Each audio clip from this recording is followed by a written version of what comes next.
Welcome back. Now, once you're in the customization area, you're going to see the announcement bar. And if you click that area, you're going to notice that you have an announcement bar that this corresponds to. If you click inside of the element, you can begin to make customizations to what you see here in your announcement bar. So for example, if we were to change the text here, we can see the changes being made in real time. We can also change the color scheme if we want to change it.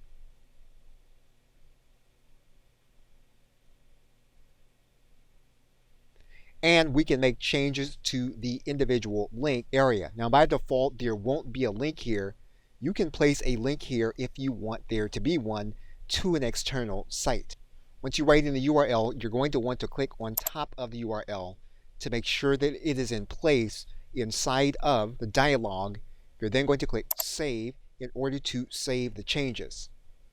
And you'll see here that you can add in other announcements. So for example, if we were to click in Add Announcement, we can then click on top of the element and we can add in another message.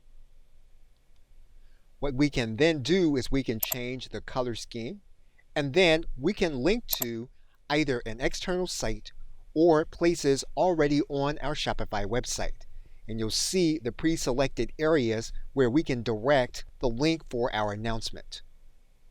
Once you've determined it, you can then click Save. Okay, so with that, thanks, and I will see you in another video.